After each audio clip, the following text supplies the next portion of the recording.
Congolaises et Congolaises, mes chers compatriotes, on dit souvent que pour mieux sauter, il faut reculer.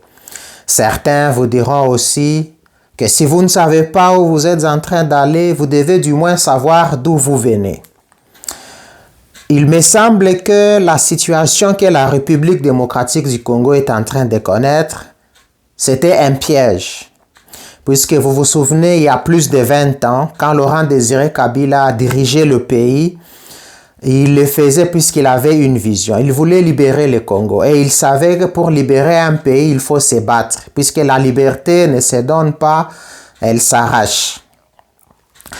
Laurent Désiré Kabila résistait très bien. Le pays était sous embargo, mais le pays payait ses dettes. Et aussi les soldats étaient payés. Tant bien que mal, on résistait. Les gens avaient de la nourriture, puisque chez nous, on disait que les Thomson étaient devenus moins chers que les feuilles de manioc. Et lorsque Laurent Désiré Kabila fut assassiné, nous aurions voulu que son successeur puisse continuer dans la même logique. La logique de la résistance. Il fallait continuer à se battre, puisque la liberté ne se donne pas, elle s'arrache. Mais à notre grande surprise, nous avons vu que tout ce que Laurent Désiré Kabila faisait a été supprimé. On a fait tabula rasa, une table rase de tout ce que Laurent Désiré Kabila faisait. Puisque chez nous, on fabriquait des bombes, quoique appelées abusivement par les Occidentaux des bombes artisanales. Mais ceux qui faisaient la rébellion en savent quelque chose, puisque les effets étaient les mêmes. Et la détermination de Laurent Désiré Kabila a été de retourner la guerre d'où elle était venue.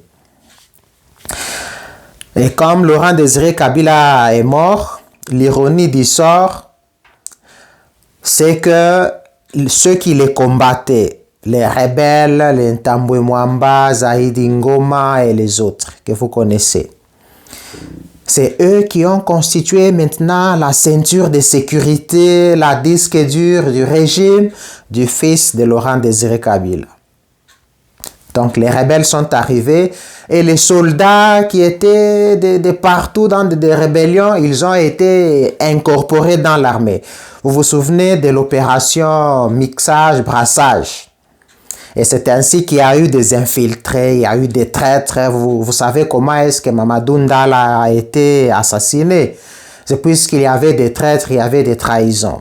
Et Mamadou Ndala, un bon compatriote, le savait. Il commençait déjà à comprendre les jeux de l'ennemi. Et c'est la raison pour laquelle il devait être tué. Vous savez, depuis plus de 20 ans, comme je le disais, je vais vous faire écouter je vais vous lire ce que j'ai trouvé. Beaucoup le savent déjà. Il y a un sage chinois, il y a de cela plusieurs siècles. C'était un conseiller de son empereur. Il disait à son empereur ceci, je cite: « Si vous voulez détruire un pays, inutile de lui faire une guerre sanglante qui pourrait durer des décennies et coûter cher en vies humaines. Il suffit de détruire son système d'éducation et d'y généraliser la corruption. Ensuite, il faut attendre 20 ans et vous aurez un pays constitué d'ignorants et dirigé par des voleurs. Il vous sera très facile de les vaincre. » Donc, si vous comprenez la situation telle qu'elle se passe dans notre pays, ça dit que la plupart, de manière générale, si on regarde bien la population en moyenne, ça avoisine autour d'une trentaine d'années. Donc, la moyenne, si on prend les plus âgés et les plus petits, vous verrez que la masse, c'est la jeunesse, qui varie entre 18 à 35 ans. C'est ça, le plus grand nombre de la population. Et ceux-là ont été détruits. C'est-à-dire que la population qui constitue les noyaux de la population a été détruite à cause de ce que nous venons de vous dire ici. Donc, il suffit tout simplement de détruire le système d'éducation d'un peuple pour dominer tout un peuple, pour détruire tout un pays. Et ce que nous voyons, c'est que les gens ne peuvent plus raisonner. La plupart des Congolais deviennent des vermisseaux. Ils sont incapables de prendre de grandes décisions.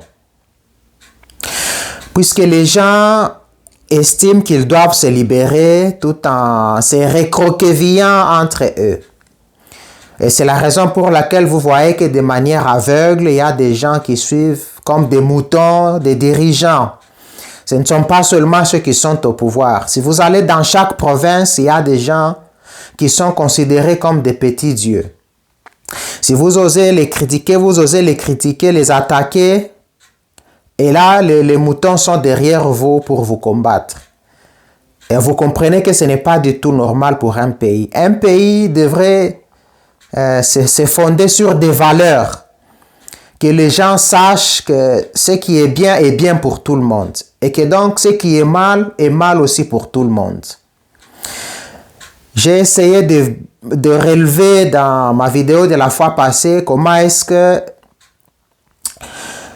Joseph Kabila a été, entre autres, à la base de la situation que la République démocratique du Congo est en train de traverser du fait qu'il avait accepté de nommer Félix Tshisekedi, etc., etc.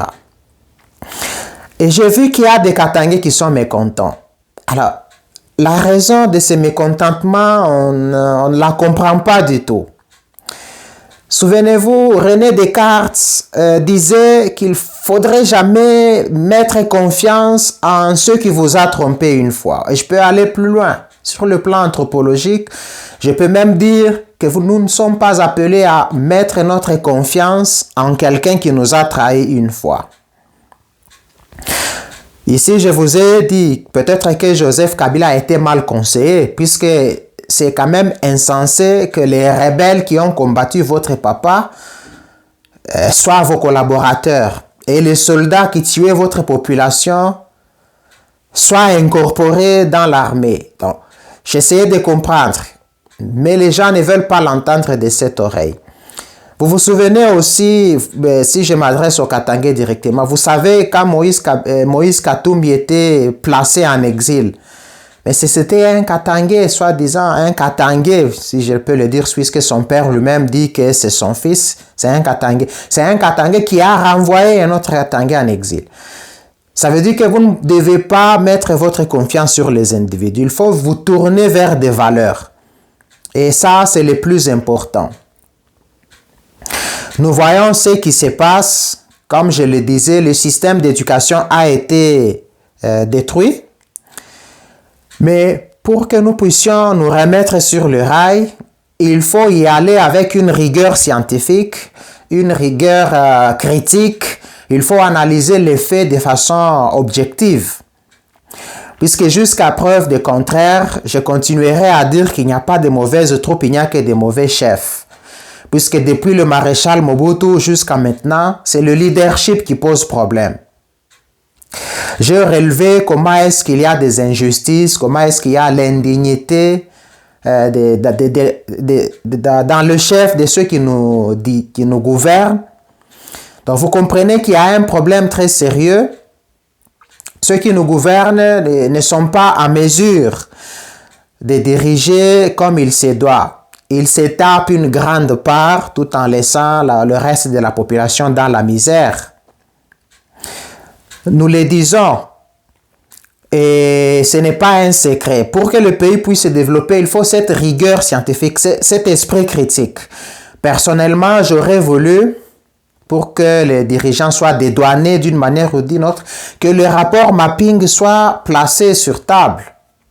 Que l'on puisse reconstruire le pays tout en se basant sur la justice. Ne dit-on pas que la justice élève une nation?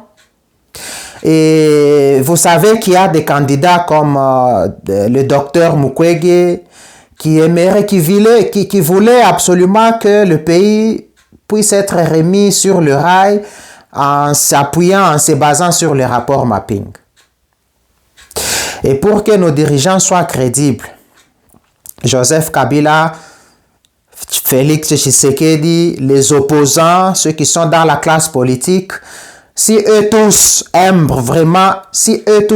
véritablement la République démocratique du Congo et les Congolais, allais-je dire, ils sont appelés tous à regarder dans le sens de mener le Congo de manière positive. Donc, ils doivent ouvrir le rapport mapping. S'ils ne le font pas, ce sont des personnes suspectes. S'ils ne le font pas, eh bien, nous n'avons pas de raison de leur donner de la crédibilité. Puisque comment voulez-vous construire le pays tout en ayant de très gros salaires, tout en marginalisant votre propre population? Comment dites-vous que vous aimez le pays, votre passion c'est la République démocratique du Congo? Vous dites que vous êtes là pour diriger Okumukengelu Aba Congolais. Comment expliques-tu que ton pays soit parmi les plus pauvres de la planète? Et dans l'entretemps, tu es le mieux payé plus que quiconque au monde. On prend les 15 pays les plus riches du monde, on réunit leurs salaires, et vous, un seul président, vous avez le double de tous ces gens-là au même moment. Et puis vous dites que vous aimez votre peuple, le peuple d'abord. Heureusement que ce slogan est en train de disparaître. Congolais et Congolaises, je sais qu'il sera très difficile que notre discours soit compris, puisque le tissu éducatif est déjà détruit. Les gens ont des préjugés. Chacun voit les choses conformément aux lunettes qu'il porte, conformément à la tribu à laquelle il appartient, aussi conformément aux partis politiques, aux tendances qui nous caractérisent. Vous pouvez tout dire aux partisans de Félix Tshisekedi, ils ne vous comprendront jamais. Même si c'est pour le bien de tout le monde, eh bien, ils ne vous comprendront jamais.